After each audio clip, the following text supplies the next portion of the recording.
بسم الله الرحمن الرحيم الحمد لله رب العالمين والصلاة والسلام على أشرف الأنبياء والمرسلين محمد رسول الله صلى الله عليه وعلى آله وصحبه وسلم تسليما كثيرا كثيرا. فما بعد, my brothers and sisters, Alhamdulillah,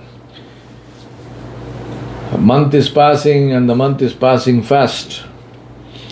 Today is the 5th day of Ramadan al-Kareem. We ask Allah subhanahu wa ta'ala to make the fasting easy for us, to help us to fast in a way which accomplishes the purpose of the fasting, which is to make us muttaqoon. I remind myself and you that during this period of the fast, we stop ourselves from doing that which is halal only because Allah subhanahu wa ta'ala commanded that. What then of what Allah commanded and told us is haram? What then of those things which Allah subhanahu wa ta'ala prohibited us from doing, not just within the period of fasting, but throughout our lives? What of gambling? What of dealing in interest? What of bad-mouthing people? Ghibat, backbiting and slandering. What of telling lies? What of withholding our evidence and witness? What of foul-mouthed speech?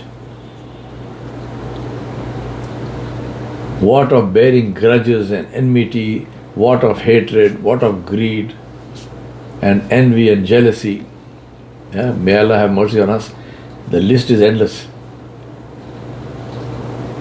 Allah subhanahu wa ta'ala commanded us not to intake even that which is halal, and alhamdulillah in Ramadan we follow that. What about all of these things which Allah commanded and said it is haram? I mentioned interest. With respect to interest, Allah not only made it haram, Allah declared war on the one who deals in interest despite knowing that it is haram. Yet we deal in interest. Yet we find excuses. What would you say to somebody who is fasting, who claims to be fasting, and then you find him eating something and he says, oh, no, there's just this Cheetos which came or something, which are so tasty, I just tried a little bit. Say, my brother, subhanAllah, you are fasting. You are not supposed to try a little bit or more or less. So when doing that is not permissible, how can it be permissible to disobey Allah subhanahu wa ta'ala? Brothers and sisters, please understand, I remind myself and you, we came here, Allah sent us only to obey Him. Allah did not send us for any other reason. Allah said, وَمَا خَلَقْتُ الْجِنَّ وَالْإِنسَ إِلَّا لِيَعْبُدُونَ.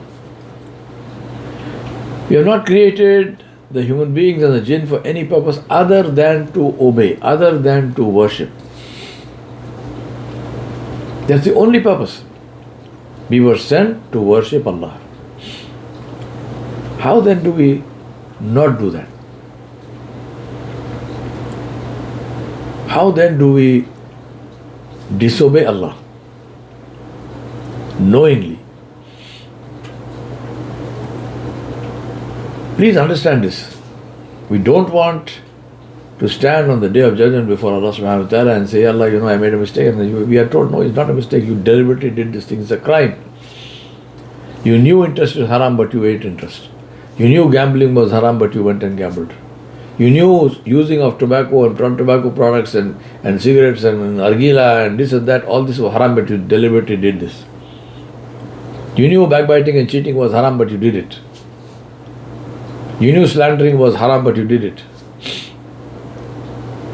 How are we going to, justify this? Tell me. My brothers and sisters, please.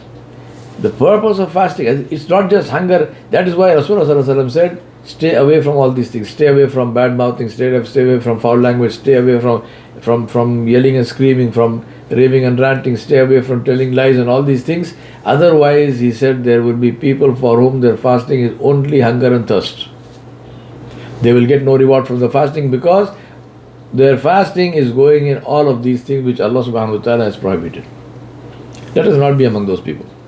Let us protect our fast and let us make sure that we fast from everything which is haram, because we are fasting from that which is halal. We ask Allah to make it easy for us and accept it, inshallah. Wa sallallahu ala nabiyil kareem wa ala alihi wa sahbihi ajma'in bi rahmatika ya arhamar rahimin.